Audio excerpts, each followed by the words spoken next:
Hello, आज चल रहे हैं हम लोग पीरियोडिक टेबल पार्ट 1 में। आराम से समझ समझ के पढ़े। अगर आप कॉन्सेप्ट को समझते हैं फिजिक्स या केमिस्ट्री या मैथ्स में, तो फिर आपको कोई भी प्रश्नों के उत्तर को याद नहीं करना पड़ेगा। You don't have to memorise, you can answer from the questions from anywhere in the topic if you understood the topic. So let us go to the periodic table and how we are going to study. First let us सी।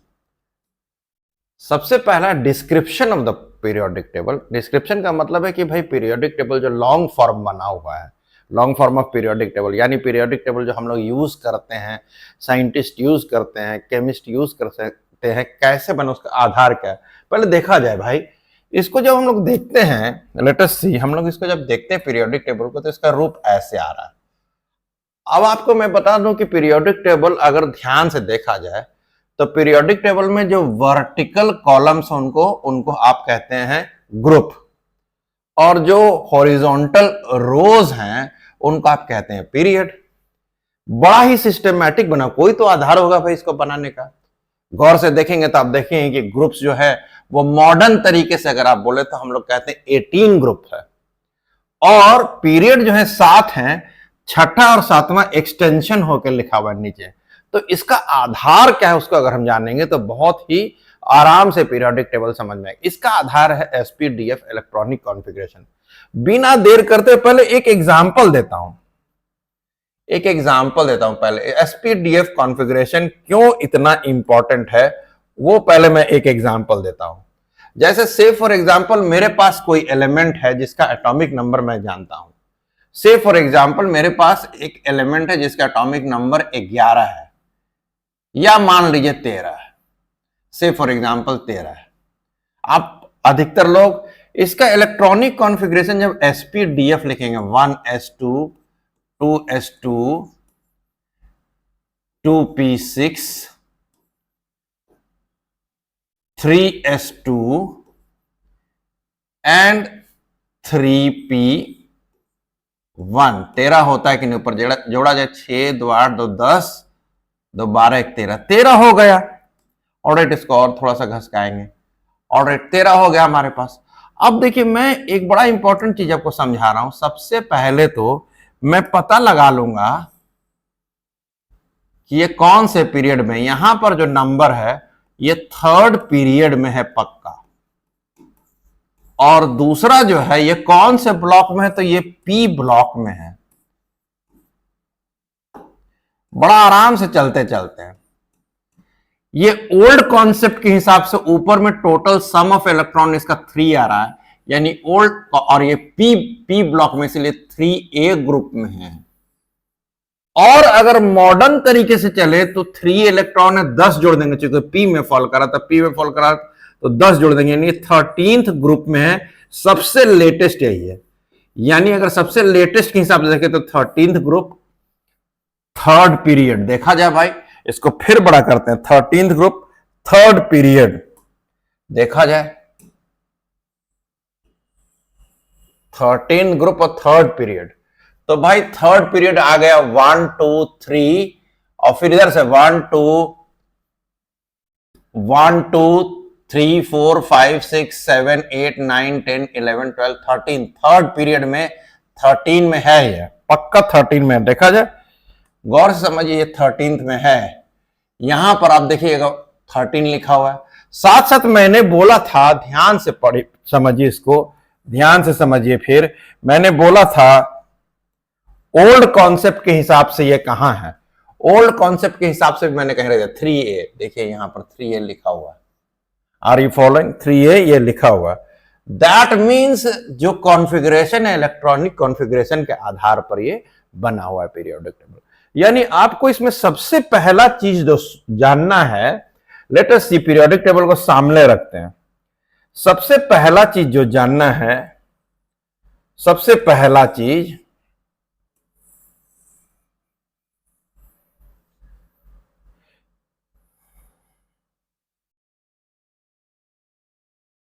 वो है SPDF electronic configuration. वो क्या है? SPDF electronic configuration.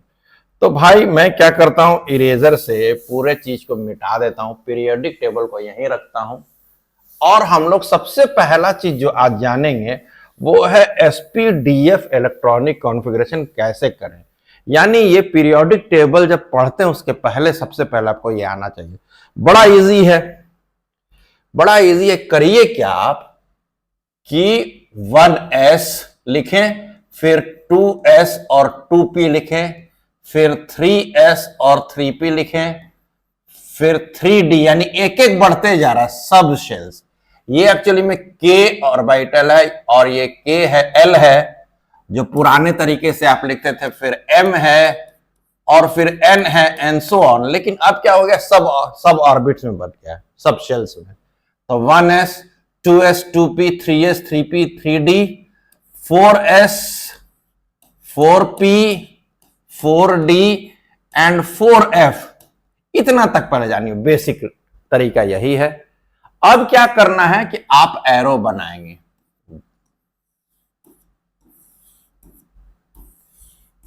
और यहां पर मैं 5s लिख देता हूं इस तरह से। अब इलेक्ट्रॉनिक कॉन्फ़िगरेशन इसी आधार पर, ऑलमोस्ट जैसे कि आपको बताएगा कि कैसे सिनेमा हॉल में लोगों को बैठाना है टॉर्च लेके, तो आपको कहा गया कि भाई जो के वाला रो है उसमें एक ही सब रो है 1s, उसमें मैक्सिमम 2 आदमी बैठ सकते हैं। एस में 2 आदमी मैक्सिमम बैठेगा, पी में मैक्सिमम 6 आदमी बैठेगा, डी में मैक्सिमम 10 आदमी बैठेगा और एफ में मैक्सिमम 14 आदमी बैठेगा। ये लेकर चल SPDF में यही है। अब मान लीजिए कि आपको किसी का कॉन्फ़िगरेशन लिखना है, चलिए छोटा छोटा पहले चलते हैं, हाइड्रोजन का। तो हाइड्रोजन में एक इलेक्ट्रॉन है, तो एक इलेक्ट्रॉन आएगा तो यहां पर, लेकिन आपको मैक्सिमम 2 इलेक्ट्रॉन अलाउड है, तो एक तो आराम से बैठ जाएगा, ठीक है। फिर आपको आता है हीलियम। हीलियम में 2 इलेक्ट्रॉन है, तो 1s 2 इलेक्ट्रॉन, इलेक्ट्रॉन का नंबर ये लिखा हुआ ऊपर में, इलेक्ट्रॉन का नंबर लिखा। हीलियम का एटॉमिक नंबर 2 है। आप लिथियम पर आ जाइए, लिथियम का एटॉमिक नंबर 3 है, तो 1s2, 2 ही इलेक्ट्रॉन गया, फिर वापस जाएंगे इस रास्ते से आएंगे तो 2s1। अब अगर हमको कहेगा कोई बेरिलियम का 4, तो वही बात है 1s2, अब 2 इलेक्ट्रॉन बच गया, 4 इलेक्ट्रॉन में से 2 इलेक्ट्रॉन बच गया, तो भाई 2s2। इस तरह से आप बढ़ते जाएंगे से फॉर एग्जांपल बेरिलियम, बोरॉन, ठीक है, कार्बन, नाइट्रोजन। चलिए ऑक्सीजन पर आए, ऑक्सीजन का एटॉमिक नंबर 8 होता है, तो 1s2 2s2, अब 2p यहां कितना रखेंगे, 2 2 4 2p4, यानी ऑक्सीजन का जो इलेक्ट्रॉनिक कॉन्फ़िगरेशन हो गया 1s2 2s2 2p4। आप बोलेगा सर 2p कैसे हैं, 2s के बाद फिर वापस गए 2p पर, यानी सबसे पहला जो रो में बैठाना है 1s पर, फिर 2s पर, फिर 2p पर, फिर 3s पर, फिर 3p पर। आप कहेगा डी पर नहीं, अब 3p अब एरो के हिसाब से 4 आएगा। इसका एक देखा जाए 20 तक आपको बड़ा इजी है, 20 तक सिंपल है, 1s2 2s2 2p6 3s2 3p6, है ना, ऐसे चले जा रहे हैं ना, बहुत इजी है, 20 तक इजी है। चलिए 20 का पहले देखते हैं, कैल्शियम का, कैल्शियम 20, ऑलराइट, इसको देखते हैं हम लोग, लेट अस सी। तो 1s2 2s2 2p6 3s2 3p6 4s2, देखिए तो 10 हुआ, यस, 6 2 8 2 10 2 12 6 18 2 20, यानी टोटल 20 हो गया। यहां तक देखिए कितना आसान है, 1s2 2s2 2p6 3s2 3p6 4s2। अब देखिए 3p के बाद 4d में नहीं जाता है, क्योंकि एरो के हिसाब से इसको 4s में आना है।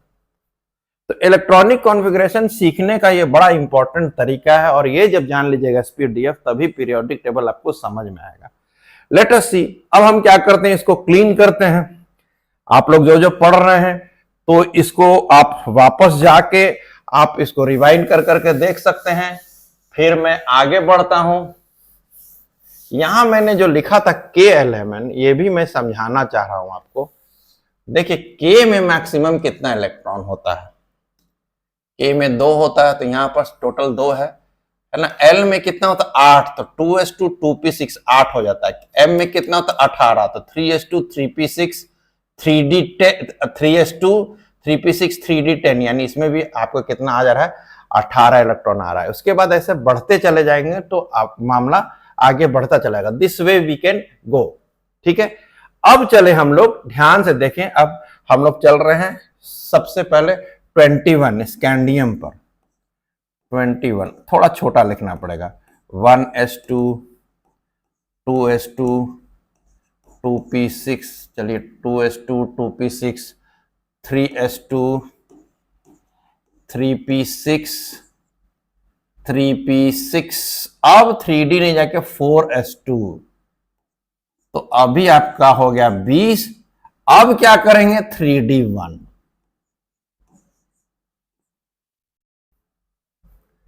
Did you understand? अब मैं कह रहा हूं description of periodic table. Periodic table बना कैसे, यानी ये और पीरियोडिक टेबल में क्या राज सब छुपा हुआ है, पीरियोडिक टेबल का पूरा डिस्क्रिप्शन आप यहां से समझ सकते हैं। ऑलराइट, पीरियोडिक टेबल का पूरा डिस्क्रिप्शन आप यहां से समझ सकते हैं।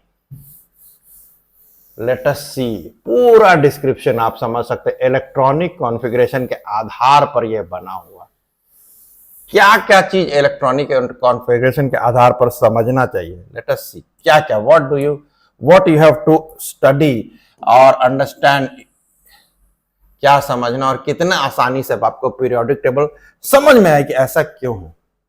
देखिए, ये जो दोनों पार्ट है यहां पर आप देख रहे हैं, ये जो दोनों ग्रुप है, ये एस ब्लॉक एलिमेंट इसीलिए कि इसका किसी को भी उठाइए, अंत में जो सबसे कॉन्फ़िगरेशन आता है इट एंड्स इन एस। जैसे पोटासियम का लेते हैं, अचानक से कोई एट रैंडम पोटासियम 19 है, 1s2 2s2 2p6 3s2 3p6, अभी 18 हुआ, और 4s1, यानी ये एस ब्लॉक में एंड कर रहा है ना, लास्ट इलेक्ट्रॉन एस में आया, इसीलिए एस ब्लॉक एलिमेंट है। तो एस में तो 2 हो सकता है, तो 1s2 4s1 या 4s2 3s1 या 3s2 में एंड कर रहा है, तो वो कहां पर है, एस ब्लॉक में है। ये सबसे पहला ब्लॉक वाइज। जैसे यहां से किसी को भी उठा लेंगे तो पी में एंड करेगा। चलिए क्लोरीन को उठाते हैं, क्लोरीन का 17 होता है, ये पी में एंड करना ही करना, 1s2 2s2 2p6 3s2 3p, 6 2 8 2 10 2 12 5 17, P block element है। यानी ये वाला जो यहां से आप देख रहे हैं, ये सब में इलेक्ट्रॉन पी में एंड कर रहा है, ये सब में इलेक्ट्रॉन एस में एंड कर रहा है। अपने आप अब देखें, यहां का सब जो है वो आपको इलेक्ट्रॉन जो है वो डी में एंड कर रहा है, और सबसे नीचे जो निकाल के रखा गया है इनको एफ ब्लॉक एलिमेंट कहा जाता है, क्योंकि एफ में एंड कर रहा है। तो ये पीरियोडिक टेबल का सबसे पहले डिस्क्रिप्शन, क्यों वहां पर कोई एलिमेंट पड़ा है, हम कैसे जान सकते हैं कि कोई एलिमेंट कहां, हम कैसे लोकेट कर सकते हैं। अपार्ट फ्रॉम लोकेशन का मतलब क्या, आपको पीरियड जानना है और कौन से ग्रुप में जानना है। आप सीधे चलें कि भाई हमारा जो है टाइटेनियम कहां पर होगा, तो टाइटेनियम का एटॉमिक नंबर 22 है। छोटा छोटा मैं लिखता हूं, 1s2 2s2 2p6 3s2 3p6 4s2 3d2। देखें 22 होता है कि नहीं, यस, 2 2 4 6 4 10 2 12 6 18 19 20 21 22, 22 का मतलब है अब ये डी ब्लॉक में एंड कर रहा है। लेकिन आप कहिए कि सर इससे और क्या क्या खास बात है, तो भाई जहां पर सबसे बड़ा नंबर शुरू हुआ वहां से आगे अब नंबर घट भी जाए तो कोई बात नहीं, वहां से आप घेर लीजिए, घेर लिए। सबसे बड़ा नंबर यहां पर जो कोफिशिएंट है, पावर इलेक्ट्रॉन बताता है और पावर ग्रुप बताएगा, लेकिन जो कोफिशिएंट वो पीरियड बताएगा। ये पक्का है कि ये 4th पीरियड में होगा, ये तो फिक्स्ड है, ये नंबर 4th पीरियड में होगा। दूसरा है कि दोनों इलेक्ट्रॉन को जोड़ देंगे, 2 2 4, 4 का मतलब है कि ये पुराने जमाने के हिसाब से 4b में होगा, और नए जमाने के हिसाब से, एडवांस हिसाब से 4th ग्रुप में होगा ही होगा, यानी 4th बी ग्रुप या 4th ग्रुप में होगा। देखा जाए भाई, चलते हैं 4th पीरियड। तो 1 2 3 फोर्थ पीरियड कहवा ग्रुप, फोर्थ ग्रुप 1 2 3 4 टाइटेनियम जो यहां पर है और फोर्थ ग्रुप में है या 4B ग्रुप में है। आप बोलेगा ए बी कब लगता है, सब में जो है ए लगा, जब एस और पी है तो वो ए में, एस और पी में अगर एंड कर रहा है तो वो ए में, और अगर डी में एंड कर रहा है तो इसका मतलब क्या है, वो बी ग्रुप में। Did you understand, are you following, ये समझ में आई बात। तो ये पीरियोडिक टेबल का डिस्क्रिप्शन है और इस तरह से हम लोग पीरियोडिक टेबल को पढ़ते हैं। मॉडर्न जमाने में, पुराने जमाने में ए और बी ग्रुप कहा जाता था, नए जमाने में वो सब हटा दिया गया। तो आप कहिएगा कि सर नया जमाना में कैसे करते हैं, तो भाई सिंपल है। नॉर्मली ये जो नंबर ऑफ इलेक्ट्रॉन्स है, अगर ये डी में एंड करा या एफ में एंड करा, जहां पर भी तो नंबर ऑफ इलेक्ट्रॉन ऐड करेंगे वही ग्रुप देगा। लेकिन अगर ये पी में एंड कर रहा है तो नए जमाने के हिसाब से 10 ऐड कर देंगे। आप बोलेगा सर इसके बारे में बताइए, क्लोरीन के बात में। जी भाई, क्लोरीन जो थर्ड पीरियड में है और सेवेंथ, क्योंकि ये पी में है तो मैंने पहले ही कहा पुराने जमाने के हिसाब से 7A में। ओनली व्हेन, जब भी एस और पी में एंड कर रहा है तो वो ए ग्रुप में है, ए सब ग्रुप उसको कहिए, 1A 2A 3A 4A 5A, तो ये 7A में है। लेकिन जब ऐसे गिनता था लोग तो दिक्कत होता था, तो अब कहा गया कि नहीं, अब क्या कीजिए कि पी में अगर एंड करता, अपने मन से जितना टोटल इलेक्ट्रॉन लास्ट में जो घेर के आप निकाले हैं उसमें 10 जोड़ दे, यानी 17, 7 आप जोड़ते 5 2 7, 17वां। अब आप चलिए थर्ड पीरियड 1 2 3, अब यहां से 1 2 ये 3 4 5 6 7 8 9 10 11 12 13 14 15 16 17वां ग्रुप में आ गया। यहां लिखा हुआ 17th ग्रुप और gamma period third period. So this is the first thing we have understood about description. Next class we will be going to understand a lot of concept. Did you understand? एक दो और चीज जानना चाहिए जो है कि भाई अल्कली मेटल्स पहला वाला, सेकेंड अल्कली अर्थ मेटल है, यहां से यहाँ पूरा ब्लू जो है वो ट्रांजिशन मेटल कहा जाता है, ठीक है। यहां पर जो है 57 से एक्सटेंडेड फॉर्म है लैंथेनाइड, यहां से जो है एक्टिनाइड 89 से, and so on. 7th group को हैलोजेंस कहा जाता है या 17th ग्रुप को हैलोजेंस कहा जाता है। लास्ट ग्रुप को आपको नोबल गैस कहा जाता है। नया तरीके से आजकल बहुत सा ग्रुप का नेमिंग है भाई। आपको 16th ग्रुप है ना, यानी ऑक्सीजन ग्रुप को चाल्कोजेंस भी कहा जाता है। आप अगर यहां पर आइएगा तो इनको मेटल ग्रुप कहा जाता है, 8th को या 8B को कहा जाता है मेटल ग्रुप। ऑलराइट, अगर आप 1B में आइएगा तो कॉइनेज मेटल है, यानी 11th ग्रुप क्या है, कॉइनेज मेटल है। तो इस तरह का है कॉइनेज है भाई, तो कॉपर सिल्वर और गोल्ड से पुराने जमाने में कॉइन्स बनते थे। So this is how you have to study the periodic table. Thank you.